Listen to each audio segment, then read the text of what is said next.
És Pasqua i, com marca la tradició, nosaltres preparem la mona. La base la farem amb la típica coca de iogurt i per fer-la necessitarem 4 ous ben frescos, un iogurt, la pell ratllada d'una llimona, 2 mides de iogurt de sucre, 3 mides de farina, un sobre de llevat químic i una mica de sal.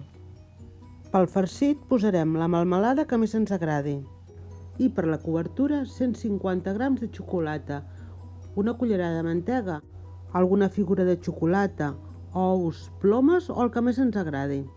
Per preparar-lo necessitarem 3 bols. Per un costat separem les clares dels rovells i en un tercer bol barregem la farina, el llevat i tamitzem. Agafem el bol on tenim les clares, les posem a punt de neu i reservem. Agafem el bol dels rovells, afegim el sucre i blanquegem. Quan blanquegem veurem que va canviant el color i que quasi triplica el seu volum.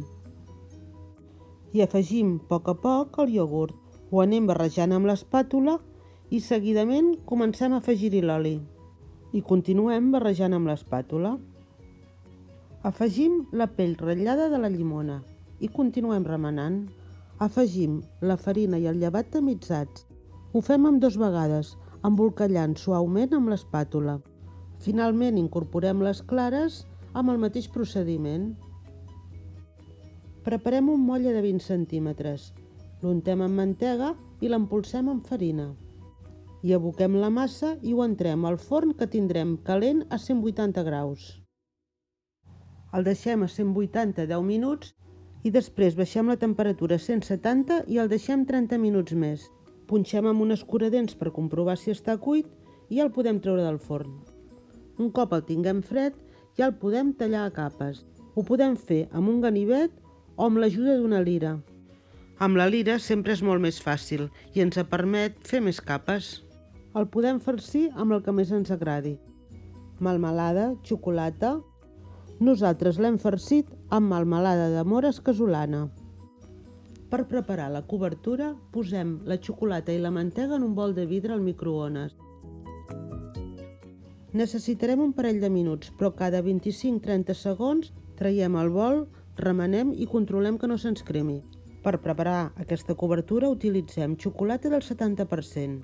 Val la pena. Escampem la cobertura per sobre del pastís i laterals i ho decorem al nostre gust. Nosaltres hi posarem una mica de granet d'ametlla, que torrarem un moment en la paella i un cop fred, amb l'ajuda d'una cullereta o amb les mans, el anirem enganxant al lateral. També hi hem posat unes virutes de xocolata que hem fet amb un pelador. I ja només queda el toc final. Hi posarem les figuretes de xocolata, els ous, plomes o el que més ens agradi.